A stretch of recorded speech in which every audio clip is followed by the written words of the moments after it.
No Salmo 55, Davi escreve sobre a dor que sofreu com as decepções e tristezas da vida. Quem dera eu tivesse asas como a pomba, voaria até encontrar repouso. Sim, eu fugiria para um bem longe. No deserto eu teria o meu abrigo.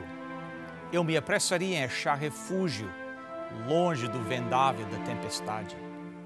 Ele estava ecoando um pensamento que todos nós já tivemos uma vez ou outra. Se eu pudesse escapar dos meus problemas e encontrar descanso. Nós queremos ser libertos da angústia desta vida e almejamos por conforto diante da dor e decepção. Ainda que o conforto seja muitas vezes ilusório. Por isso, Mateus 5,4 parece ser um paradoxo. Bem-aventurados os que choram, pois serão consolados.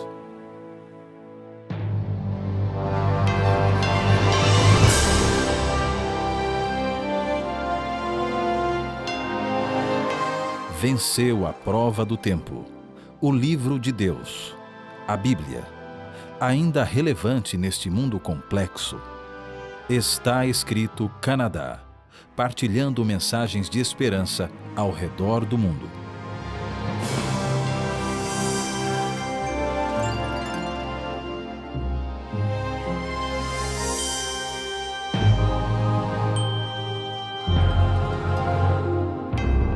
O ensinamento de Cristo em Mateus capítulo 5, verso 4, parece ser contrário à experiência humana. A nossa sociedade é louca por prazer e tem uma mentalidade de parque de diversões. As pessoas gastam muito do seu tempo, dinheiro, energia na tentativa de se divertir. Eles querem aproveitar a vida e colocar a tristeza e a dor o mais longe possível. Jesus disse, ai de vocês que agora têm fartura, porque passarão fome. Ai de vocês que agora riem, pois haverão de lamentar e chorar. Mas Cristo condenou o riso superficial do mundo e ofereceu uma bênção, um conforto àqueles que choram. Existem 9 verbos diferentes no grego usados no Novo Testamento que falam de dor. O fato de existir 9 verbos em uma língua para expressar o conceito de dor é uma indicação de quanto o sofrimento faz parte da vida. A história tem sido uma história de lágrimas, mas nós ainda não vimos nada parecido com o sofrimento que virá nos finais dos tempos. Em Mateus capítulo 24, Jesus diz o seguinte: cuidado, que ninguém os engane, pois muitos virão em meu nome dizendo, eu sou o Cristo, e enganarão a muitos. Vocês ouvirão falar de guerras e rumores de guerras, mas não tenham medo. É necessário que tais coisas aconteçam, mas ainda não é o fim. Nação se levantará contra nação e reino contra reino. Haverá fomes e terremotos em vários lugares. Tudo isso será o início das dores. De acordo com as Escrituras, a história do homem culminará em tristeza. Bem, hoje nós estamos continuando o nosso estudo das bem-aventuranças com os nossos convidados. Nós temos o pastor Douglas Pereira aqui mais uma vez conosco, que tem estado presente em todos os programas. Bem-vindo, pastor. Obrigado. E o nosso convidado especial hoje é o pastor Gerlen Martins, né? Martins seria em inglês, né? Mas como é programa em português, né? Martins mesmo. Pastor Gerlen, bem-vindo. Prazer estar aqui com vocês. O pastor Gerlen é conhecido dos telespectadores, porque ele já apareceu várias vezes no nosso programa. Pastor, quem sabe nos conte, sempre tem algumas pessoas que estão assistindo pela primeira vez, um rápido biografia sua. Bom, eu não sou assim muito velho, mas já faz uns 25 anos que trabalho para a obra de Deus e aqui no Canadá estamos mais ou menos há uns 7 anos e meio trabalhando com a comunidade portuguesa. E tenho uma família, uma filha que já está casada, minha esposa, e espero ter muitos anos mais pela frente, trabalhando para a causa de Deus, que sempre é um grande privilégio.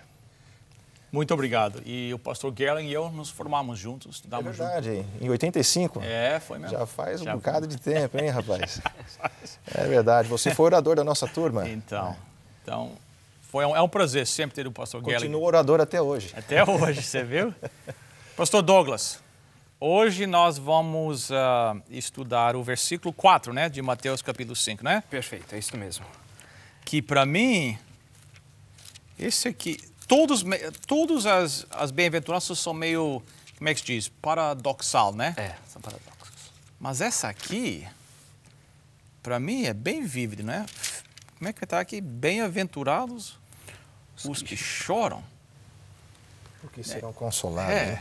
Então, como é que nós conversamos antes de começar o programa, né? Uma tradução diz, felizes são... Os infelizes. Como é que pode, né? Quem sabe nós podemos começar nosso estudo, quem sabe criando um contexto para nós, Perfeito. um pouquinho de o que Jesus estava dizendo aqui. Bem, como nós vimos no programa anterior, as bem-aventuranças é um raio-x ou uma fotografia do cidadão do reino dos céus. Aqui Jesus não está preparando ou apresentando uma lista falando o seguinte, se você chorar, você vai ganhar o céu.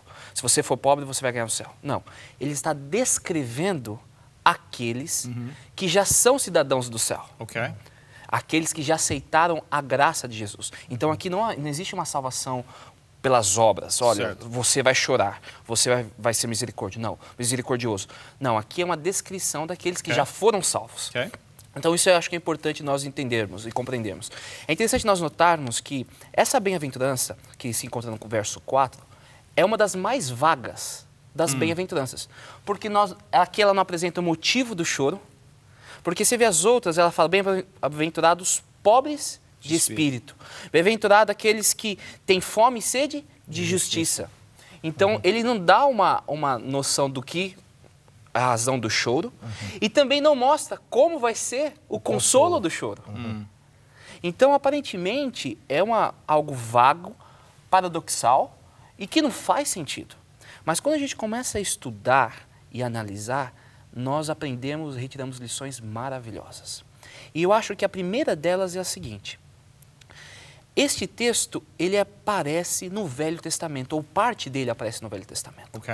E aparece no livro de Isaías, no capítulo 61. O capítulo 61 de Isaías, ele fala sobre a obra do Messias, Ok. do prometido. E nós lemos assim, a partir do verso 1, eu vou ler do 1 ao verso 3. O Senhor Deus me deu o seu Espírito, pois Ele me escolheu para levar boas notícias aos pobres. Ele me enviou para animar os aflitos, para anunciar a libertação aos escravos e a liberdade para os que estão na prisão.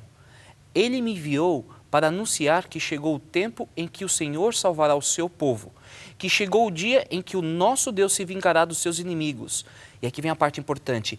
Ele me enviou para consolar os que choram, para dar aos que choram em Sião uma coroa de alegria, em vez de tristeza, um perfume de felicidade em vez de lágrimas, e roupas de festa em vez de luto.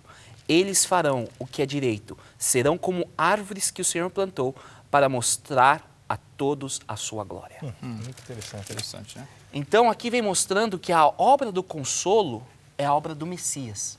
Então a gente está falando, o que ocorre aqui é uma obra ligada direto ao Salvador. Então esse consolo não vem por causa de dinheiro, esse consolo não vem por causa de um estudo ou por qualquer outra coisa que o mundo oferece. E o Por um esforço carro humano, novo, né? Por um carro novo. Mortgage pago. né? É verdade. Esse consolo é uma obra de Deus, do Messias. Pastor Gerling, então, como o pastor Douglas diz, não existe, pelo menos aqui no contexto imediato, a razão do choro. Então, quais podiam, quem sabe, é uma especulação, né, de certa forma, mas nós sabemos que o choro, sem dúvida, faz parte da vida. Não existe ninguém que está nos assistindo que não sabe o que é o vez, choro. E que vai chorar. E que vai chorar ainda pela frente. Nós temos uma indicação pelo próprio contexto. Quem estuda o contexto vai chegar a essas conclusões, né? O choro aqui se refere à tristeza pela separação de Deus. O pecado que entrou no mundo trouxe tristeza. Nós vivemos aqui num vale de lágrimas, né? E a tristeza tem muitos motivos, tem várias razões para nos levar às lágrimas. Mas pelo contexto, a tristeza pelo pecado, ou seja, a separação de Deus, é uma dessas tristezas, um desses choros que Deus vai consolar. A outra é quando eu tenho os meus sofrimentos por estar vivendo nesse mundo de pecado. Então aí eu choro por uma provação, a morte de alguém. E depois, então, por último lugar, a tristeza referente à empatia com o sofrimento do mundo e com a injustiça do mundo. Então, quando eu sinto tristeza por esses 3 fatores específicos, então a promessa é que eu vou ser consolado e faz parte essa tristeza do caráter de um cristão que está sintonizado com Cristo. Esta é a minha análise. Parece, até, de certa forma, haver uma progressão, né? Porque no verso 13, nós conversamos no programa anterior, né? Bem-aventurados os humildes de espírito, quando você reconhece a sua pobreza de espírito, né? Quando você reconhece que não tem nada para oferecer, isso nós reconhecemos a separação de Deus e traz essa tristeza para nós, né? Aonde você pensa a humanidade, aonde a humanidade começou num jardim perfeito, perfeita saúde, a vida eterna, e você vê ao ponto que a humanidade chegou hoje. Né? E quando nós refletimos nisso, pensamos nisso e reconhecemos isso, eu acho que a atitude normal é o choro, né? É o desespero, né? Eu até acredito o seguinte, que normalmente a tristeza e o choro está baseado na falta ou na ausência de alguma coisa ou de alguém, né? Então, por exemplo, os meus momentos mais tristes da vida foi quando eu estava separado da minha esposa por razões diversas, né? Uma vez eu tive que ficar longe dela por 5 meses e às vezes eu me via chacoalhando que nem um trator velho, assim, chorando, né? Pela ausência dela, né? Então, quando nós estamos separados de Deus, e o pecado quer dizer separação, então cria dentro de nós um vazio e depois, então, nós sentimos certas tristezas que às vezes a gente nem sabe dizer qual é a razão. Mas no fundo, é a ausência de Deus ou a necessidade de ter mais apego com Deus. Porque quando Deus está conosco, então aí há amor e o amor preenche a vida com alegria.